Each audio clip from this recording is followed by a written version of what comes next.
दोस्तों नमस्कार, स्वागत है आप सभी का online India first YouTube channel पर। जैसा कि दोस्तों आप जानते हैं, किसी भर्ती संबंधित कोई भी जानकारी होती है आप सभी को ऑनलाइन इंडिया फर्स्ट चैनल के माध्यम से दी जाती है। उसी क्रम में इस वीडियो में हम बात करेंगे उत्तर प्रदेश के अंदर 3 साल बाद बड़ी शिक्षक भर्ती के बारे में। उसके बारे में दी गई एक रिपोर्ट के बारे में हम बात करने वाले हैं, क्योंकि आप जानते हैं कि मैंने इस भर्ती को लेकर बहुत सारी जानकारियाँ आप सभी को दी हैं और इस चैनल के माध्यम से हमेशा आप सभी को सटीक जानकारियाँ दी भी जाती हैं।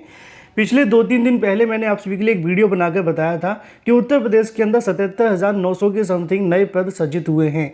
उसके बाद कल के वीडियो के अंदर सुबह मैंने आपको जानकारी भी दी कि प्रदेश के अंदर लगभग सरकार चाहे तो कभी भी 75,000 पदों पर नई प्राथमिक शिक्षक भर्ती का विज्ञापन जारी कर सकती है। उसके पीछे के 3 कारण हैं। पहला कारण तो ये था कि 51,000 पद सरकार के पास पहले से खाली हैं। दूसरा कारण ये था कि 22,000 पद यहाँ से खाली रह गए थे 68,500 में से। और तीसरा और सबसे बड़ा कारण ये था कि प्रदेश के अंदर हाल ही में 2 करोड़ से ज़्यादा नामांकन हुए हैं। उसके बाद नए शिक्षकों की आवश्यकता और ज़्यादा बढ़ चुकी है। इन्हीं तमाम मुद्दों को लेकर मैंने 2 दिन पहले ही आप सभी को जानकारी दी थी और अगले दिन आपको जानकारी समाचार पत्रों में मिल चुकी है। इससे अंदाजा लगाया जाता है कि ऑनलाइन इंडिया फर्स्ट चैनल के माध्यम से जो भी आप सभी को जानकारियां दी जाती हैं, पूरा होमवर्क करके सटीक और ऑथेंटिक देने का प्रयास होता है। वीडियो को लाइक कर दें, साथ ही शेयर कर दें और चैनल को भी सब्सक्राइब कर लें, जिससे कि आप सभी को ऑथेंटिक जानकारी मिले। फेक जानकारियों से आप सभी दूरी बनाएं, क्योंकि नई प्राथमिक शिक्षक भर्ती को लेकर जो जानकारी आप सभी को यहाँ से दी जाती है वही आपको समाचार पत्रों में मिलती है। मैंने आपको पहले ही बताया था कि प्रदेश के अंदर बड़ी संख्या में नामांकन हुए हैं, 2 करोड़ के आसपास ये आंकड़ा पहुँच चुका है। इसके अलावा ये भी मैंने आपको बताया था कि नए प्राथमिक स्कूलों के अंदर नए शिक्षकों की भी यहाँ से आवश्यकता बढ़ी है। लगभग 27 लाख के समथिंग प्राथमिक और उच्च प्राथमिक विद्यालयों के अंदर नए शिक्षकों की नियुक्तियां हुई हैं। लेकिन जब बात आती है नई प्राथमिक शिक्षक भर्ती के बारे में, तो आप सभी को इस रिपोर्ट को समझना बहुत ज़्यादा आवश्यक है, जिसमें जानकारी दी गई है 75,000 नई प्राथमिक शिक्षक भर्ती के बारे में। शुरू करते हैं। यहाँ पे आपको देखने के लिए मिलेगा कि बेसिक शिक्षा परिषद के अंदर 20% से ज़्यादा नामांकन देखने का लक्ष्य है। इसके अलावा अगर बात की स्कूलों के अंदर यहाँ से दाखिले बढ़े हैं, लेकिन शिक्षकों के पद कब बढ़ाए जाएंगे, इसी मुद्दे को लेकर पिछले 2 दिन से मैं बात कर रहा था।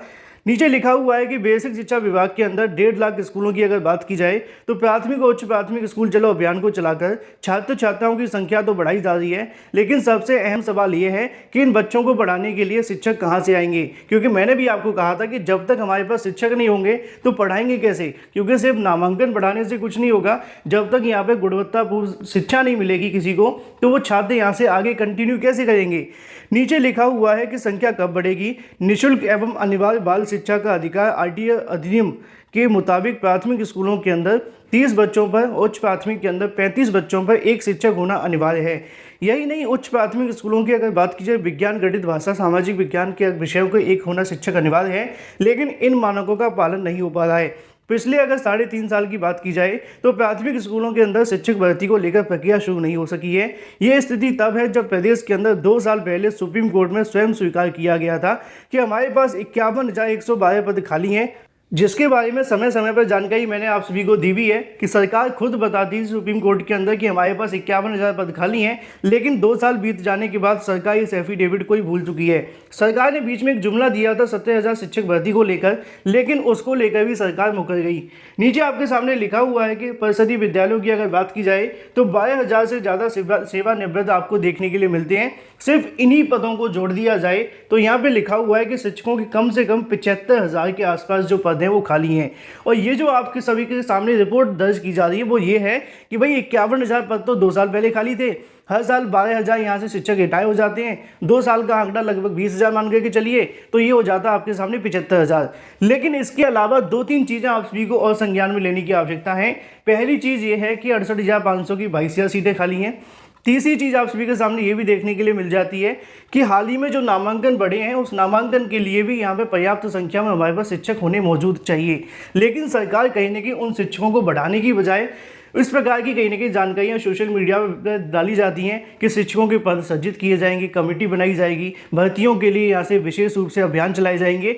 लेकिन बजाय नई प्राथमिक शिक्षक भर्ती के लिए सरकार सब कुछ करती हुई दिखाई दे रही है। नीचे लिखा हुआ है कि डीएलएड, बीएड या फिर टेट, सीटेट पास बेरोजगार 3 साल से नई भर्ती शुरू करने की मांग कर रहे हैं, लेकिन कोई सुनवाई नहीं हो रही है। आखिरी बार 1 दिसंबर 2018 को 69,000 शिक्षक भर्ती का नोटिफिकेशन जारी हुआ था। आरटीई लागू हो जाने के बाद भी पदों का सृजन नहीं किया गया है। नीचे आपको देखने के लिए मिलेगा कि उत्तर प्रदेश में जुलाई 2011 के अंदर आरटीई लागू होने के बाद 11 साल के बाद भी यहाँ पे मानकों के अनुसार अगर बात की जाए तो यहाँ से पद सृजित नहीं किए गए हैं। कुछ साल पहले बेसिक शिक्षा के तत्कालीन सचिव संजय सिन्हा की आरटीआई मानक के अनुरूप प्रत्येक जिले के अंदर शिक्षकों के पद सृजित किए जाने को लेकर जानकारी दी गई थी। उस रिपोर्ट के अंदर गाजियाबाद, नोएडा जैसे 2-4 जिलों को छोड़कर अधिकांश जिलों के अंदर शिक्षकों के पद बढ़ रहे थे, लेकिन सरकार ने मंजूरी नहीं दी और यही कारण है कि अभी तक उस रिपोर्ट को भी सार्वजनिक नहीं किया गया। और यहीं पर सबसे बड़ा खेल हो जाता है, क्योंकि आपने देखा होगा कि सरकार के माध्यम से बहुत सारी कमेटियां बनाई जाती हैं, लेकिन कमेटी की रिपोर्ट सार्वजनिक नहीं होती है। छात्रों को लगता है कि सरकार अभी शिक्षक भर्ती नहीं देना चाहती है, इसलिए सार्वजनिक नहीं करते। कहीं ना कहीं सरकार इसलिए भी उन चीज़ों को पब्लिक नहीं करती है क्योंकि सरकार को पता चलेगा कि हमारे पास इतनी बड़ी संख्या में पद खाली हैं, छात्र पहले से धरना प्रदर्शन कर रहे हैं, अगर उनके सामने रिपोर्ट जाएगी तो वो एक बार फिर से बड़ी संख्या में सड़कों पर उतरेंगे। यही वजह है कि सरकार के माध्यम से नई प्राथमिक शिक्षक भर्ती को लेकर विज्ञापन जारी नहीं किए जा रहे हैं। तमाम रिपोर्ट्स के आधार पर अगर देखा जाए तो प्रदेश के अंदर बड़ी संख्या में पद खाली हैं। यहाँ पे भी आपको देखने के लिए मिलेगा कि 70,000 अतिरिक्त दाखिले आपको देखने के लिए मिलते हैं। ये जो आंकड़ा आप सभी के सामने वो 30 अप्रैल तक का है, लेकिन जो मुझे बेसिक शिक्षा विभाग के माध्यम से जानकारी मिली है उसके अनुसार 27,26,000 से ऊपर की यहाँ पे जो दाखिले हैं वो देखे गए हैं। अगर इन शिक्षकों को पढ़ाने के लिए नई शिक्षकों की भर्ती की जाए तो 50,000 से ज़्यादा हमारे पास शिक्षक आने चाहिए, लेकिन सरकार ना तो पुराने 75,000 पे काम कर रही है, ना ही 50,000 जो नए छात्रों के लिए शिक्षकों की आवश्यकता उस पर काम कर रही है। सिर्फ और सिर्फ यहाँ से आप सभी के सामने समय पास किया जा रहा है। वजह क्या है, इसके बारे में कहने की ना तो शिक्षा मंत्री जी बोल रहे हैं और ना ही मुख्यमंत्री जी के माध्यम से। और यही वजह थी कि पिछले 2-3 दिनों पहले मैंने आप सभी को जब बताया था कि पदों के बारे में लगभग नए पद 80,000 के समथिंग सृजित हो जाते हैं और वर्तमान के अंदर जो पद खाली हैं उन सभी को देखा जाए तो सरकार 75,000 पदों पर भर्ती का विज्ञापन जारी कर सकती है। समाचार पत्रों के अंदर भी आपको सेम रिपोर्ट देखने के लिए मिलती है, लेकिन सरकार के ऊपर डिपेंड करेगा कि सरकार कितने पदों पर भर्ती करेगी और कब तक करेगी और कब तक नहीं करेगी, क्योंकि सरकार की जो मंशा थी वो चुनाव से पहले भर्ती देने की नहीं थी। अब चुनाव खत्म हो चुके हैं, सरकार कहने की जीत चुकी है, आगामी 5 साल तक सत्ता में रहेगी। क्या सरकार के मन में ये सवाल है कि अब हम कहीं जाने वाले नहीं हैं तो तसल्ली से भर्ती को देंगे? और भी बहुत सारी चीज़ें हो सकती हैं। बाकी इसके बारे में आप क्या कहते हैं कमेंट करके बताना बिल्कुल ना भूलें। इसी के साथ अगर बात की जाए अपनी अगली अपडेट के बारे में, जो कि संबंधित है शिक्षा विभाग के अंदर लिपिकों के तबादले की जो प्रक्रिया वो शुरू कर दी गई है। शासन के माध्यम से हरी झंडी मिलने के बाद में शिक्षा विभाग के लिपिकों के ऑनलाइन तबादले की प्रक्रिया शुरू हो गई है। अपर शिक्षा निदेशक ने सभी मंडलीय संयुक्त सहायक शिक्षा निदेशकों को 2 मई को पत्र लिखकर जानकारी दी है कि कार्यालयों के अंदर, विद्यालयों के अंदर, संस्थानों के अंदर शिक्षा विभाग के तमाम उन सभी जगहों पर जहाँ पे भी यहाँ पे लिपिकों के तबादले होने उसकी प्रक्रिया को शुरू कर दिया जाए। नीचे आप सभी के सामने और भी तमाम जानकारियाँ देखने के लिए मिलती हैं। लेकिन इसी के साथ अगर बात की जाए अपनी अगली अपडेट के बारे में, जो कि संबंधित है 38,926 पदों पर बम्पर भर्तियों के बारे में, जिसके बारे में कल दोपहर को वीडियो बनाकर आपको डिटेल में जानकारी दे दी गई थी। कुछ सवालों के जवाब थे वो देर शाम के वीडियो के अंदर बता दिए गए थे, लेकिन हमारे उत्तर प्रदेश के युवाओं के मन में बहुत सारे सवाल थे कि आगामी समय के अंदर जो भर्ती करवाई जा रही है क्या वो किसी दूसरे स्टेट के माध्यम से निकाली गई है, क्या उत्तर प्रदेश के अभ्यर्थी आवेदन कर सकते हैं कि नहीं कर सकते हैं। तो मैं आपको सीधे तौर पर बता दूँ, ये जो भर्ती आप सभी के लिए है, उत्तर प्रदेश के साथ साथ देश के सभी राज्य के अभ्यर्थी इसमें आवेदन कर सकते हैं, क्योंकि ये जो भर्ती निकाली गई वो भारत सरकार के माध्यम से है। जैसा कि लिखा हुआ है कि भारतीय डाक विभाग के अंदर अगर बात की जाए तो ग्रामीण डाक सेवकों की बम्पर भर्तियां निकाली गई हैं, जिसके अंदर 21 राज्यों के विभिन्न पोस्टल संकुल में कुल लगभग अगर बात की जाए 38,926 पद खाली हैं, जहां पे आप सभी जब आवेदन करेंगे आपकी शैक्षिक योग्यता 10वीं पास होनी चाहिए, 18 से 40 वर्ष आपकी उम्र होनी चाहिए और मेरिट के आधार पर आपका सिलेक्शन होगा। आजकल मेरिट बहुत ज़्यादा जाती है, आप जानते हैं कि यहाँ पर छात्रों के 80-90% आना बहुत आम बात है, जिसको लेकर कल देर रात मैंने डिस्कस भी किया था। अब सवाल यह है कि इस भर्ती के अंदर सभी आवेदन तो कर सकते हैं, लेकिन नौकरी आपकी जो लगेगी वो आपकी प्रेफरेंस के आधार पर लगेगी। मान लीजिए आप उत्तर प्रदेश के रहने वाले हैं, आपने 3 जिलों को चुना था या फिर जो भी आपने पोस्ट ऑफिस चुनी थी, वहाँ पर अगर आपकी मेरिट के आधार पर नौकरी लगती है तो आपको वहीं पर नौकरी मिल जाएगी। मतलब ये है कि आप आवेदन करें, उसके बाद में अपनी प्रेफरेंस दें और फिर उसके बाद मेरिट आने का इंतजार करें। लेकिन वहीं दूसरी तरफ बात की जाए उत्तर प्रदेश की अजब गजब हालों के बारे में, उत्तर प्रदेश के अंदर अगर बात की यूपी बोर्ड परीक्षाएं देखने के लिए मिली थी। हाल ही में यहाँ से परीक्षाएं हो जाने के बाद जानकारी मिली है कि 102 से ज़्यादा जो प्रश्न वो गलत पूछे गए हैं। अब इन पर कॉमन नंबर आपको देखने के लिए मिलेंगे। नीचे लिखा है कि आप यह कल्पना कर सकते हैं कि परीक्षा देने जाए, फिर उसके बाद में सिर्फ अनुक्रमांक और प्रश्न पत्र से जुड़ी जानकारी भरकर खाली कॉपी जमा करके आ जाएं और बाद में आप पास हो जाएं तो आपको लगेगा कि भाई इन्होंने धांधली और भ्रष्टाचार किया है।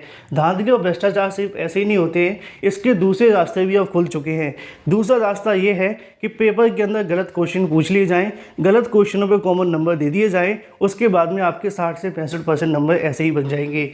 नीचे लिखा हुआ है कि अगर बात की जाए, ऐसी कल्पना नहीं कर सकते। अब कर लीजिए कि उत्तर प्रदेश माध्यमिक शिक्षा सेवा की अगर बात की जाए बोर्ड के माध्यम से विसंगतियों के कारण ऐसा करने जा रहा है। इसके अलावा अगर बात की जाए और भी कई विषयों के अंदर, लगभग अगर बात की जाए इन विषयों में 10 से लेकर 25 अंक तक आप सभी को मिल जाएंगे और उसके आधार पर आप 3rd डिवीजन से पास होने वाली की जगह पर आप 1st डिवीजन भी पास हो जाएंगे। लेकिन भाई दूसरी तरफ बात की जाए अपनी अगली अपडेट के बारे में, जो कि संबंधित है सीटेट 2022 को लेकर। आप जानते हैं कि सीटेट 2022 का नोटिफिकेशन अभी तक जारी नहीं हुआ है। छात्रों के मन में सवाल है कि सीटेट 2022 का नोटिफिकेशन कब जारी होगा।